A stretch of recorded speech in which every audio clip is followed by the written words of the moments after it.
Hey guys, welcome back to Story Time with Luxury. For those who are new, Story Time with Luxury is a time for us to relax, calm, and sleep. So feel free to put some headphones on, lay in a comfortable position, and close your eyes. Don't feel bad if you go to sleep. That's what I'm here for. Today's story is the story of the Phoenix. I hope you enjoy. There is a bird that lays no eggs and has no young. It was here when the world began and is still living today in a hidden, faraway desert spot. It is the Phoenix, the bird of fire. One day in the beginning of times, the sun looked down and saw a large bird with shimmering feathers. They were red and gold, bright and dazzling like the sun itself. The sun called out, "Glorious Phoenix, you shall be my bird and live forever." The Phoenix was overjoyed to hear these words and lifted its head and sang, "Sun, glorious sun, I shall sing my songs for you alone." But the Phoenix was not happy for long. Poor bird, its feathers were far too beautiful. Men, women, and children were always chasing it and trying to trap it. They wanted to have some of those beautiful, shining feathers for themselves. "I cannot live here," thought the Phoenix, and it flew off toward the east, where the sun rises in the morning. The Phoenix flew for a long time, and then came to a faraway, hidden desert where no humans lived.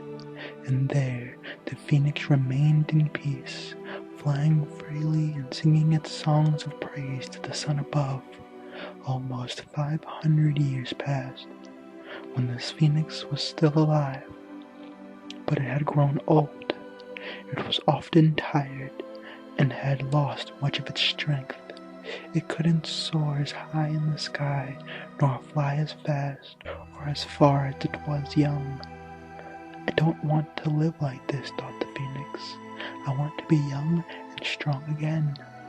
So the Phoenix lifted its head and sang, "Sun, glorious sun, make me young and strong again."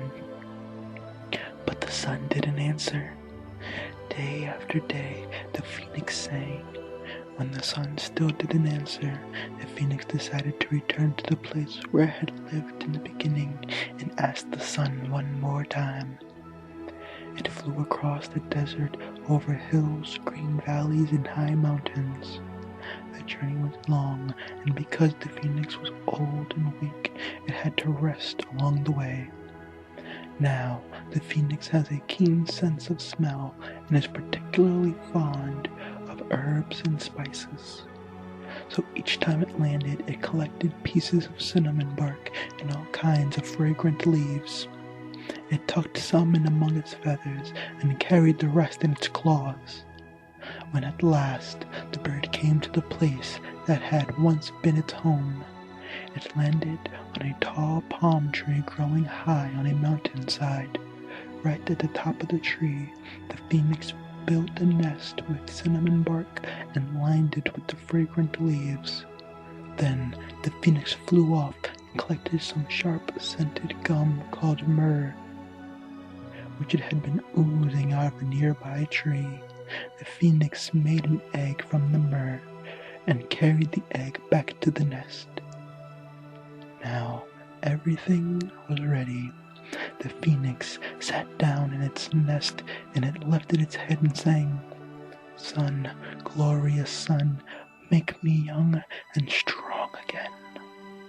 This time the sun heard the song.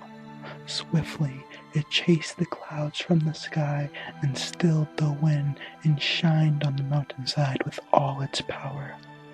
The animals, the snakes, the lizards, and every other bird hid from the sun's fierce rays in caves and holes, under shady rocks and trees. Only the phoenix sat upon its nest and let the sun rays beat down on its beautiful shining feathers. Suddenly there was a flash of light.